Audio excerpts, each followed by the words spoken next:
kata-kata ahadun ahad yang keluar dari dalam hati Bilal, keluar karena panggilan keimanan. Ini adalah kata-kata yang mampu menggetarkan, mampu membakar kemarahan orang-orang Quraisy yang mendengarkannya. Kelak nanti ketika Rasulullah SAW dan para sahabat sudah hijrah ke Madinah di tahun kedua Hijriyah, terjadilah satu peristiwa namanya Perang Badar. Nah, dalam Perang Badar ini kata-kata Bilal ahadun ahad, kata-kata yang menggetarkan, mampu menjadikan orang-orang Quraisy ini marah. Ini kemudian menjadi syiar dalam Perang Badar. Dan nanti dalam Perang Badar ini Umayyah bin Khalaf, tuannya Bilal bin Rabah, yang senantiasa berbuat buruk kepada Bilal, berbuat buruk karena keimanan Bilal, maka Umayyah bin Khalaf ini nanti dalam Perang Badar dia akan menemui ajalnya di tangan Bilal bin Rabah. Di saat Umayyah bin Khalaf ini sudah kelelahan, merasa capek, merasa jenuh, bosan, sudah berusaha untuk mencari segala cara membujuk Bilal, tetapi ternyata Bilal tetap bertahan dalam keimanannya. Maka lewatlah sahabat Abu Bakar As-Siddiq radhiyallahu anhu. Sahabat Abu Bakar As-Siddiq ini kemudian menawarkan kepada Umayyah bin Khalaf, menawarkan ganti. Dia tawarkan budak yang jauh lebih kuat daripada Bilal. Bismillahirrahmanirrahim.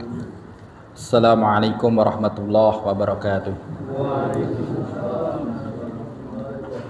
Alhamdulillahirabbil alamin wa bihi nasta'in ala umurid dunya waddin. Wassalatu wassalamu ala asyrafil anbiya'i wal mursalin wa ala alihi wa ashabihi ajma'in wa man tabi'ahum bi ihsan ila yaumiddin. Amma ba'du. Masyiral muslimin, bapak-bapak, ibu-ibu, jamaah Masjid Nur Mirah yang dirahmati Allah Subhanahu wa taala.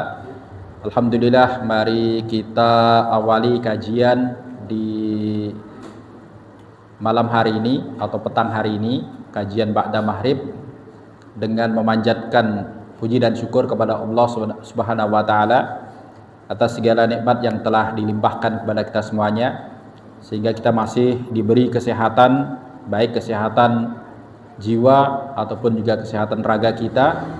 Kita masih diberi keistiqomahan di atas jalan Islam, jalan iman, jalannya para nabi, siddiqin, syuhada dan solehin.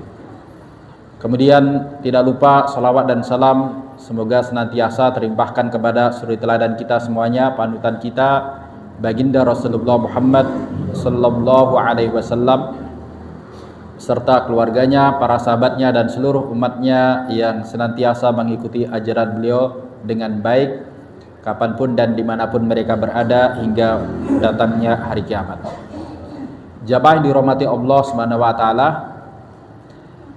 insyaallah kajian kita pada malam hari ini akan melanjutkan pembahasan kita mengenai reaksi kaum Quraisy terhadap dakwah Nabi Muhammad sallallahu alaihi wasallam.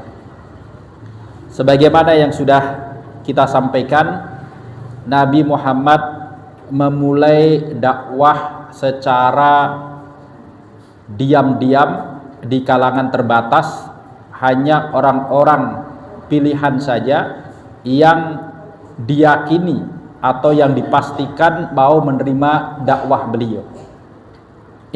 Langkah ini beliau laksanakan selama 3 tahun dari 23 tahun perjalanan dan perjuangan dakwah Nabi Muhammad. Kemudian setelah 3 tahun berjalan, jumlah pengikut Nabi mulai bertambah banyak.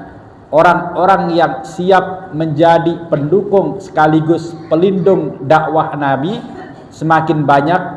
Ada kader inti yang siap untuk berkorban di jalan dakwah, maka datanglah perintah untuk melaksanakan dakwah secara terang-terangan.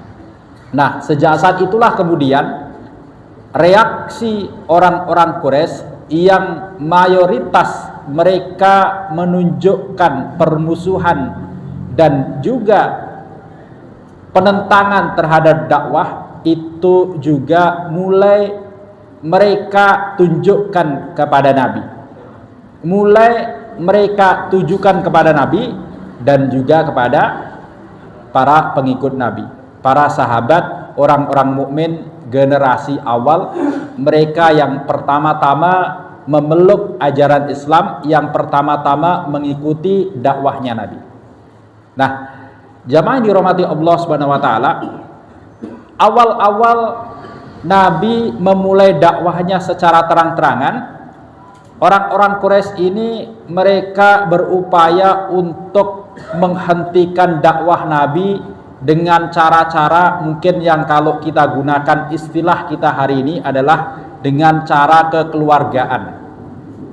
Ini mungkin cara yang bisa kita gunakan untuk menggambarkan cara yang dipakai oleh orang Quraisy, meskipun dalam kitab-kitab sirah istilah cara-cara kekeluargaan ini tidak akan kita dapatkan.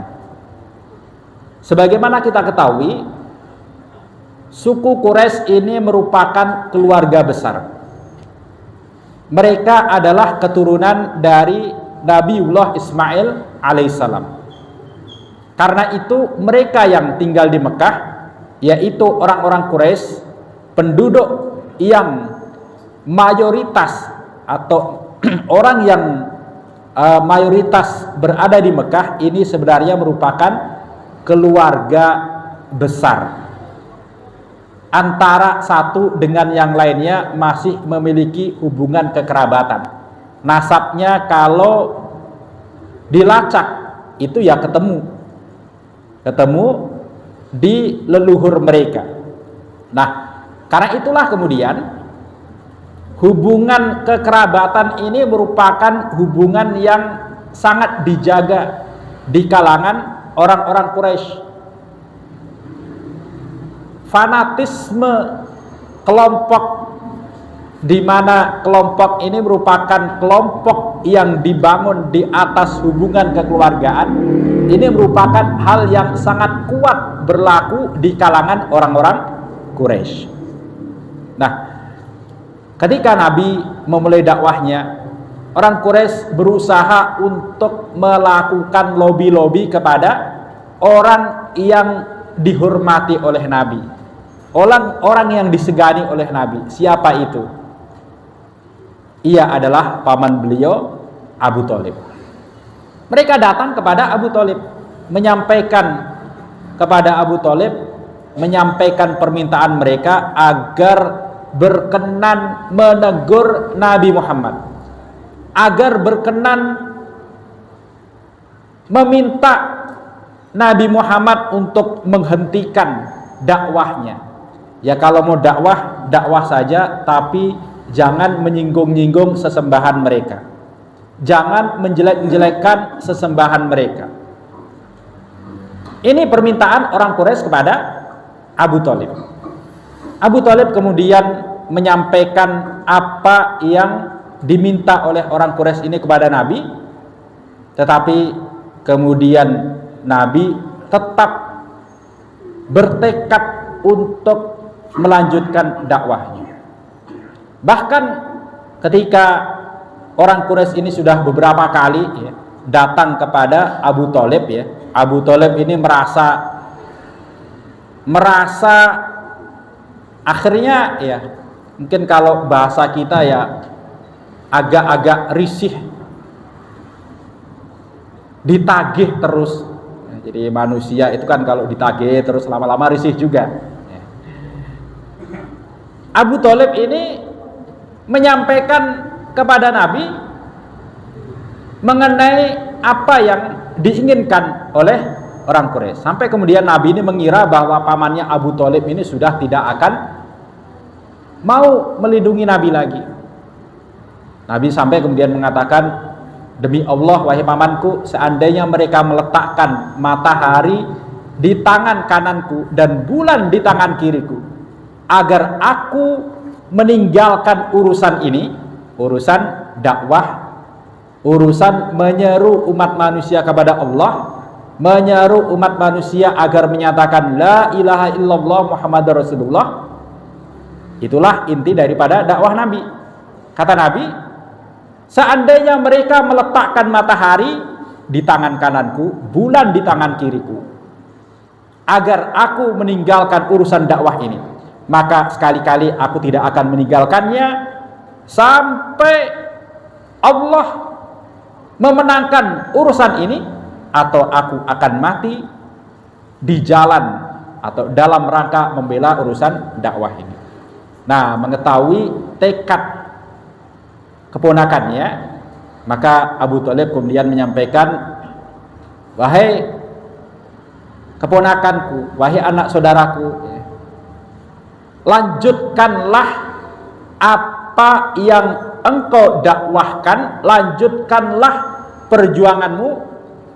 Aku akan selalu membelamu selama aku masih hidup, maka aku akan terus membelamu dan tidak akan pernah meninggalkanmu.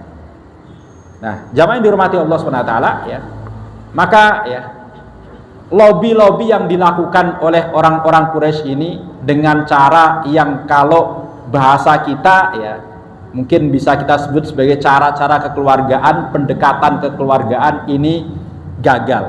Nah, ini menunjukkan ya, tekad Nabi ini menunjukkan bahwa urusan akidah itu lebih penting daripada ikatan kekeluargaan.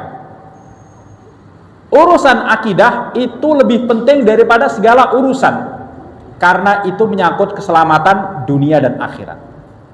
Nah, jamaah dirahmati Allah Subhanahu wa taala, gagal dengan cara lobby-lobby, maka orang-orang Quraisy mereka tidak berhenti mencari cara yang lainnya. Setiap kali mereka kumpul-kumpul di Darun Nadwah, balai pertemuan mereka, maka yang selalu mereka bicarakan, selalu mereka bahas itu adalah cara bagaimana menghentikan dakwahnya Muhammad ini. Karena meskipun pelan, tetapi jumlah pengikut Muhammad ini selalu bertambah. Ini menunjukkan bahwa jumlah orang yang mengikuti ajaran jahiliyah itu semakin berkurang. Nah, ketika pengikut dakwah Nabi bertambah, ini menunjukkan bahwa pengikut agama orang Quraisy, agama jahiliyah, agama syirik ini semakin berkurang dari waktu ke waktu. Mereka berusaha untuk mengawasi orang-orang yang berasal dari keluarga mereka, tetapi pada waktu itu tidak semua orang yang menyatakan dirinya mukmin ini berani terang-terangan menyatakan keimanannya di hadapan orang-orang Quraisy. Meskipun Nabi sudah menyatakan dakwah secara terang-terangan, tetapi tidak semua pengikut Nabi itu berani menyatakan keimanannya di hadapan orang Quraisy secara terang-terangan sebagaimana yang dilakukan oleh Nabi. Hanya kalangan terbatas saja, artinya mereka yang mendapatkan jaminan perlindungan, jaminan keamanan dari keluarganya, itulah yang berani menyatakan keimanannya secara terang-terangan.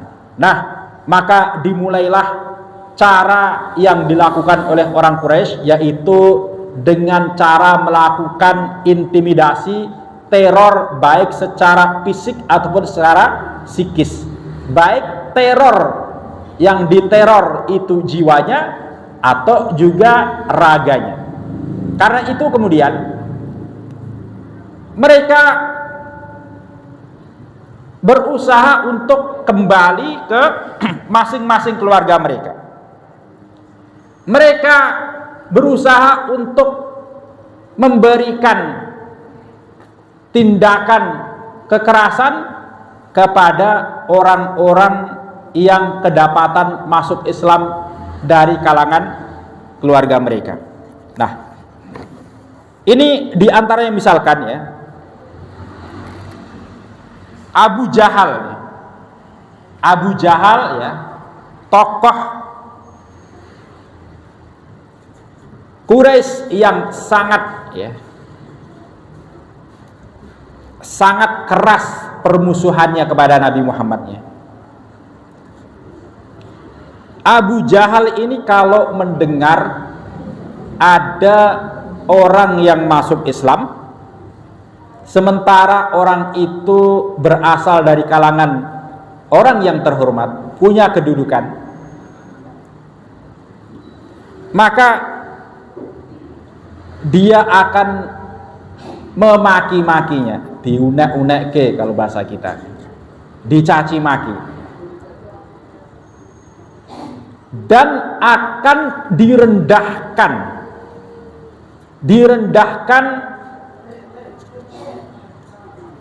harkat dan martabatnya, direndahkan namanya. Kemudian dia mengatakan ya kepada orang itu, tarakta dina abika wa huwa khairun minka.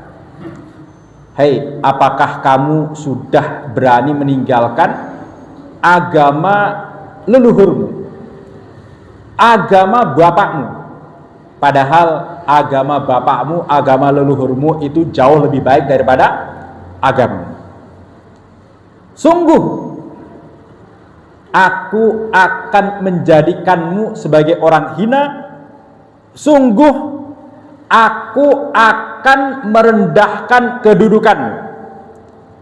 Kalau orang itu adalah seorang pedagang, maka Abu Jahal yang akan mengatakan, sungguh aku akan jadikan perdaganganmu sebagai perdagangan yang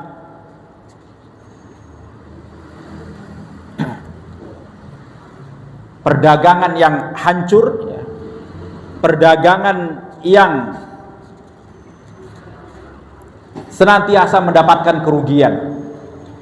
Kalau orang itu berasal dari kalangan orang lemah, maka Abu Jahal dan tokoh-tokoh Quraisy yang lainnya akan melakukan siksaan, akan melakukan intimidasi kepada orang-orang tersebut.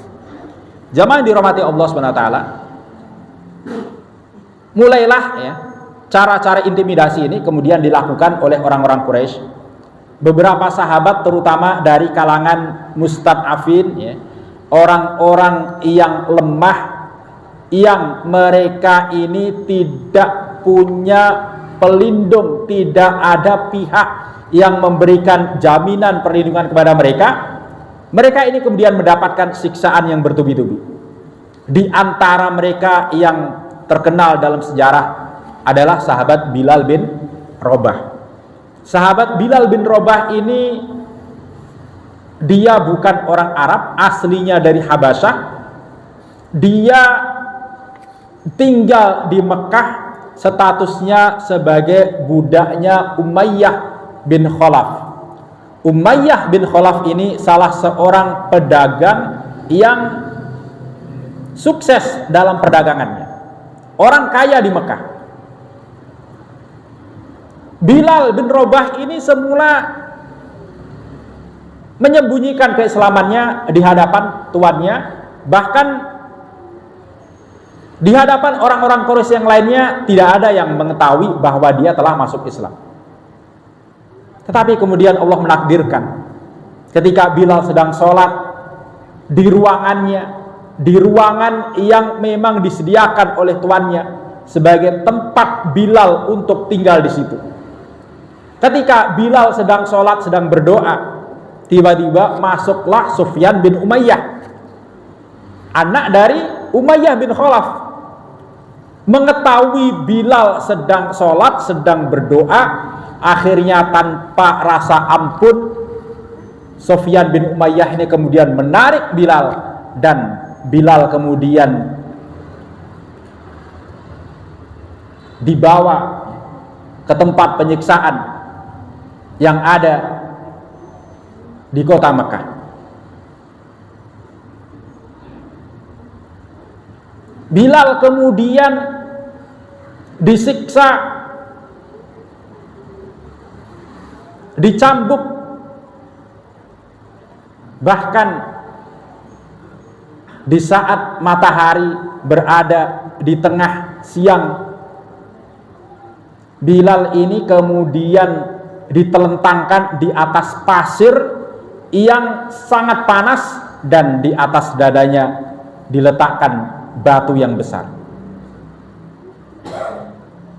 sambil terus dicambuk, sambil terus dipaksa untuk meninggalkan agama Islam, dipaksa untuk meninggalkan keimanannya, dan dipaksa untuk kembali kepada agama kesyirikan. Nah, ini padahal ya, Mekah ini kalau lagi panas-panasnya, itu panasnya bisa kurang lebih 50 derajat Celcius. Mungkin di antara bapak-bapak atau jamaah yang lainnya yang pernah melaksanakan haji ataupun umroh ya, bisa merasakan ya, bagaimana panasnya Mekah ya. 40 derajat Celcius saja itu sudah panas sekali ya. Apalagi 50 derajat Celcius. Sudah udaranya panas, kemudian dipaksa untuk tidur terlentang di atas pasir, dan di atasnya diletakkan batu yang besar. Menghadapi siksaan-siksaan ini, Bilal tidak bergeming. Umayyah bin Khalaf ini sampai kelelahan menyiksa Bilal, sampai ya berbagai macam cara bujukan dia lakukan agar budaknya yang secara fisik sebenarnya fisiknya itu lemah, tetapi begitu disiksa ternyata meskipun sudah babak belur, sudah berdarah-darah, satu kalimat kekufuran pun itu tidak keluar dari lisannya. Akhirnya Umayyah yang tadinya bersikap keras, kasar karena kelelahan, ini mulai berusaha untuk berkata-kata lebih pelan, lebih lembut. Dia bujuk Bilal, dia katakan, wahai Bilal, satu kata saja yang akan menyelamatkanmu. Ucapkan Lata dan Uzza, sesembahannya orang Quraisy. Apa yang dikatakan oleh Bilal? Kata Bilal, ahadun ahad. Ahadun ahad. Ahadun ahad ini artinya Allah yang Maha Esa. Allah yang Maha Esa. Ini kata-kata Bilal ini merupakan kata-kata perlawanan. Karena orang-orang Quraisy, mereka ini tidak menerima konsep Tuhan itu Esa. Mereka memahami bahwa Tuhan itu ada banyak. Di antara Tuhan yang banyak itu, salah satunya adalah Allah. Jadi selain Allah itu ada Tuhan-Tuhan yang lainnya. Ada Lata, ada Uzza, ada Manat, dan sebagainya. Makanya ketika Nabi Muhammad SAW mengajak orang-orang Quraisy untuk menyatakan La ilaha illallah, nyatakanlah bahwa tidak ada ilah, tidak ada yang berhak disembah selain Allah, mereka mengatakan ataj'alul alihata ilahan wahida. Hei Muhammad, apakah engkau ini akan menjadikan Tuhan-Tuhan kami yang banyak ini engkau jadikan hanya satu saja? Ini mereka nggak terima. Nah, makanya ketika Bilal mengatakan ahadun ahad, Tuhan itu hanya satu. Tuhan-Tuhan yang kalian sembah yang jumlahnya banyak itu adalah Tuhan palsu. Ini kalau mau kita syarah, kita jelaskan. Sesembahan kalian ini wahai orang-orang Quraisy yang jumlahnya banyak, itu bukanlah Tuhan yang sebenarnya. Itu adalah Tuhan palsu. yang tidak layak disembah. Tuhan yang sebenarnya itu hanyalah satu. Tuhan yang layak disembah itu hanyalah satu. Itulah Allah yang Ahad, Allah yang Maha Esa. Nah, kata-kata ahadun ahad yang keluar dari dalam hati Bilal, keluar karena panggilan keimanan, ini adalah kata-kata yang mampu menggetarkan, mampu membakar kemarahan orang-orang Quraisy yang mendengarkannya. Kelak nanti ketika Rasulullah SAW dan para sahabat sudah hijrah ke Madinah di tahun kedua Hijriyah, terjadilah satu peristiwa namanya Perang Badar. Nah, dalam Perang Badar ini kata-kata Bilal ahadun ahad, kata-kata yang menggetarkan, mampu menjadikan orang-orang Quraisy ini marah. Ini kemudian menjadi syiar dalam Perang Badar. Dan nanti dalam Perang Badar ini Umayyah bin Khalaf, tuannya Bilal bin Rabah, yang senantiasa berbuat buruk kepada Bilal, berbuat buruk karena keimanan Bilal, maka Umayyah bin Khalaf ini nanti dalam Perang Badar dia akan menemui ajalnya di tangan Bilal bin Rabah. Jamaah yang dihormati Allah SWT, di saat Umayyah bin Khalaf ini sudah kelelahan, merasa capek, merasa jenuh, bosan, sudah berusaha untuk mencari segala cara membujuk Bilal, tetapi ternyata Bilal tetap bertahan dalam keimanannya. Maka lewatlah sahabat Abu Bakar As-Siddiq radhiyallahu anhu. Sahabat Abu Bakar As-Siddiq ini kemudian menawarkan kepada Umayyah bin Khalaf, menawarkan ganti. Dia tawarkan budak yang jauh lebih kuat daripada Bilal. Dalam riwayat yang lainnya,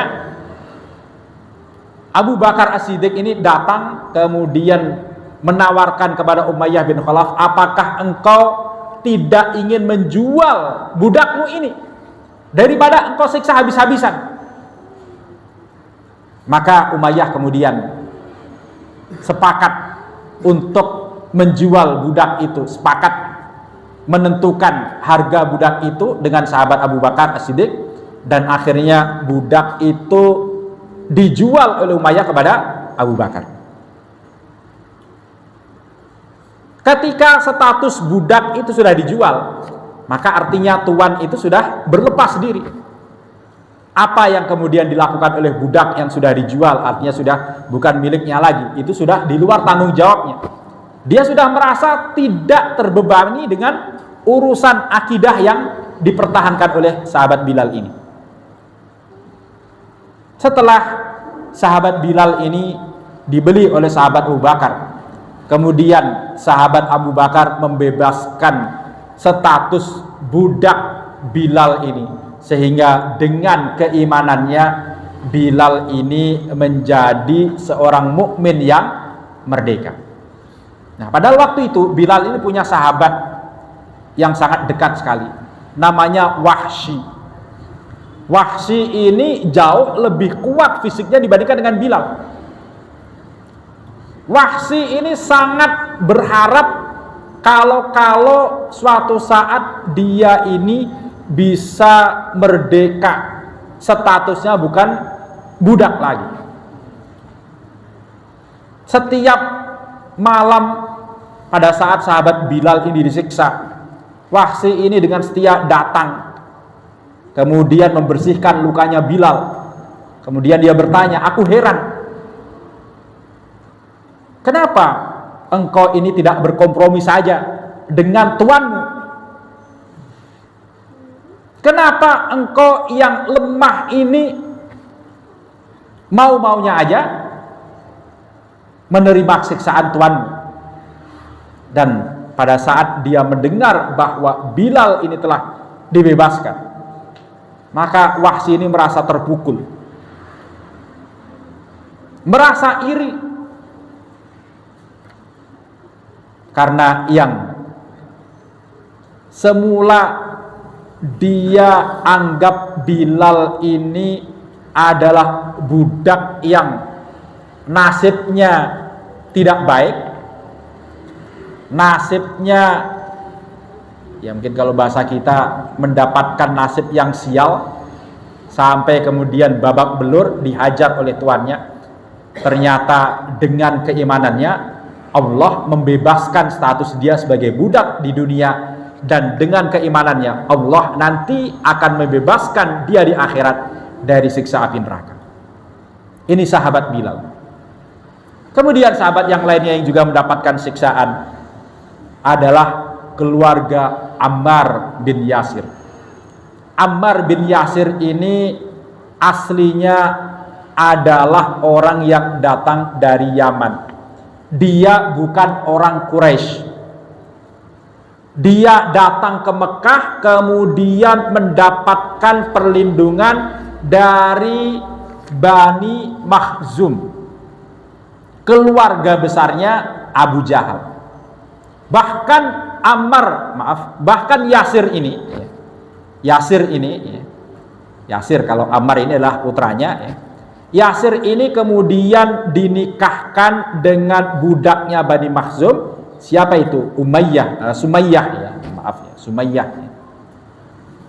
Nah, dari keluarga Yasir ini yang pertama kali masuk Islam itu adalah putra mereka, yaitu sahabat Ammar bin Yasir. Sampai suatu ketika sahabat Ammar bin Yasir ini ketika sedang melaksanakan sholat di sebuah lembah bersama dengan beberapa sahabat yang lainnya, tiba-tiba mereka ini dilihat oleh Abu Sufyan dan orang-orang yang bersama dengan Abu Sufyan. Singkat cerita, terjadilah cekcok mulut antara Abu Sufyan dengan para sahabat, dan dari cekcok mulut ini kemudian berlanjut dengan saling lempar batu. Ammar kemudian pulang dalam keadaan babak belur karena tadinya terlibat dalam adu lempar batu dengan Abu Sufyan dan orang-orang Quraisy yang bersamanya. Begitu sampai di rumah, ditanyalah oleh orang tuanya, oleh Yasir dan oleh ibunya, oleh Sumayyah, kenapa engkau babak belur? Apa yang tadi menimpamu? Apa yang terjadi? Ammar awalnya mengatakan tidak apa-apa. Kemudian setelah didesak, akhirnya Ammar bercerita bahwa dirinya terlibat lempar-lemparan batu dengan Abu Sufyan dan beberapa orang Quraisy.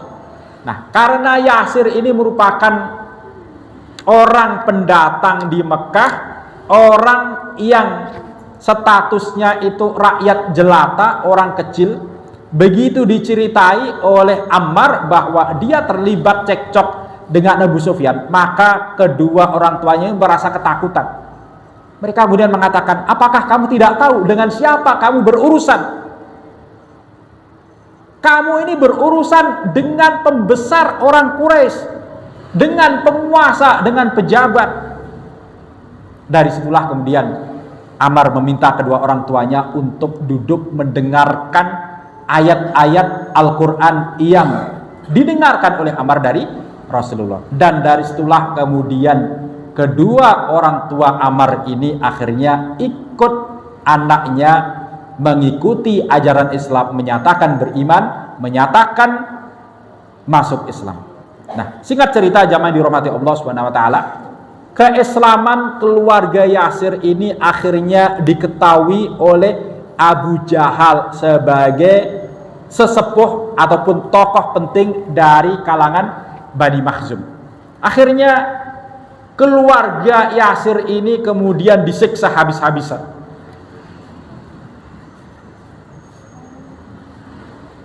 Dipukuli, dicambuk sampai berdarah-darah.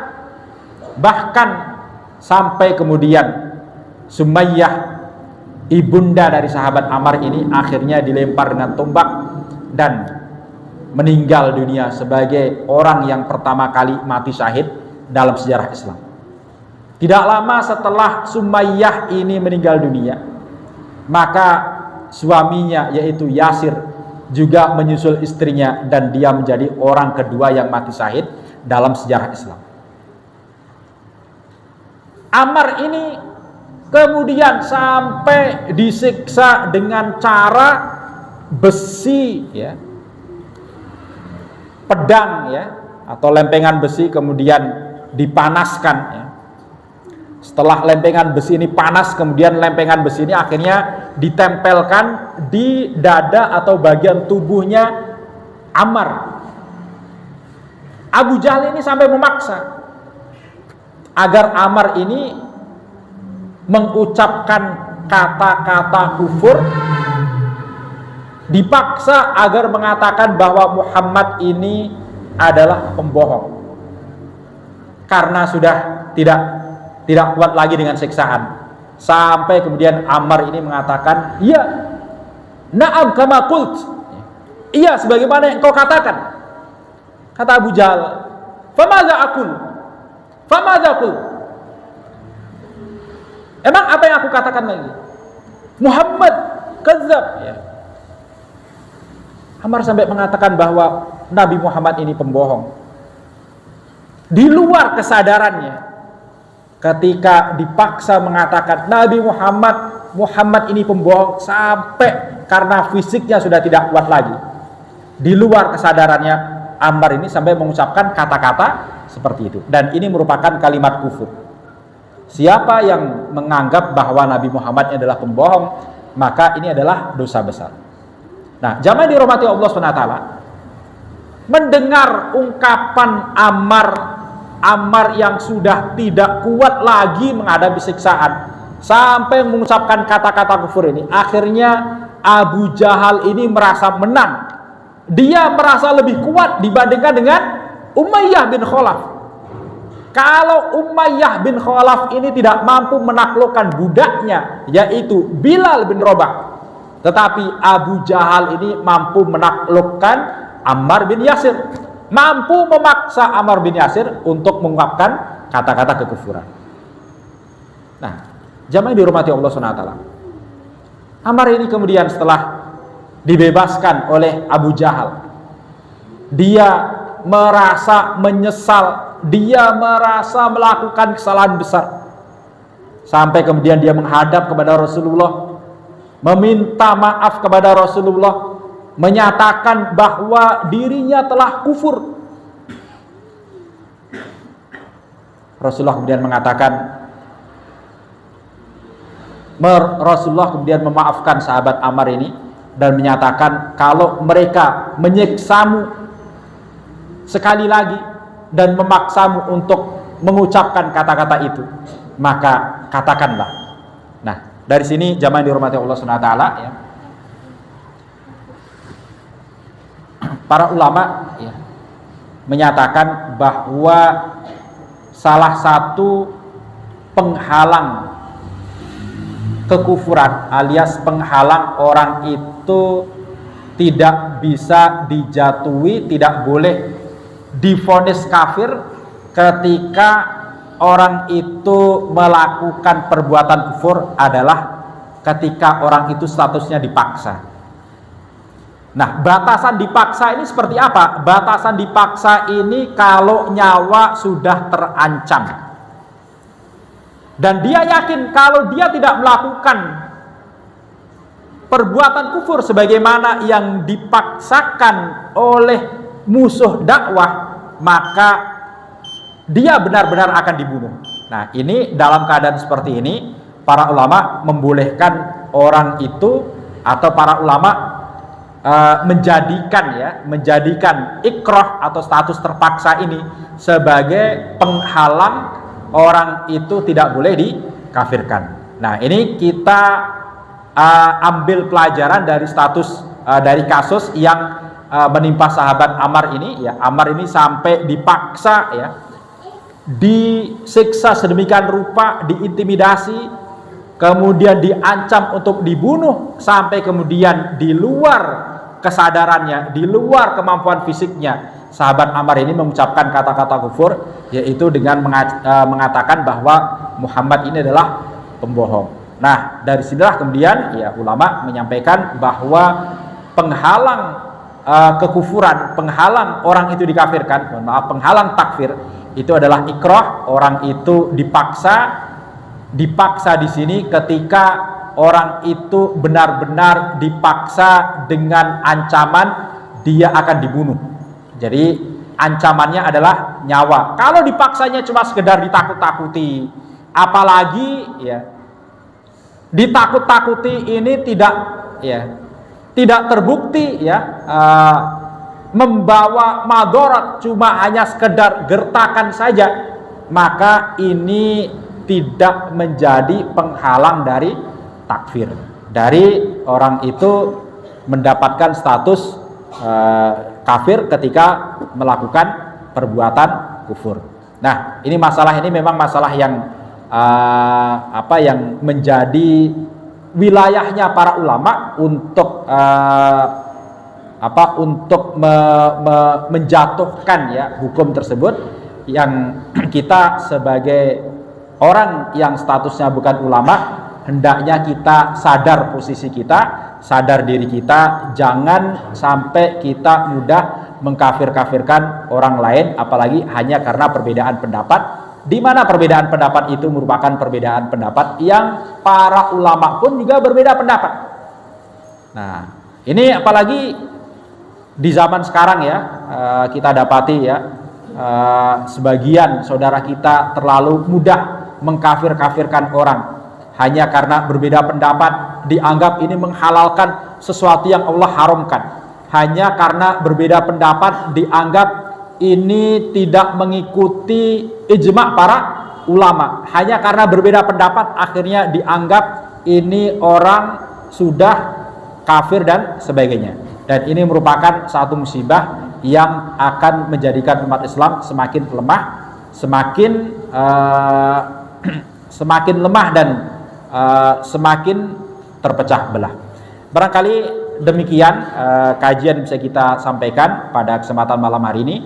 Insya Allah kita akan lanjutkan kembali kajian kita ini pada kesempatan yang akan datang di hari Senin keempat bulan Juni. Aku qouli hadza wa sallallahu ala nabiyyina wa ala alihi wasallam. Assalamualaikum warahmatullahi wabarakatuh.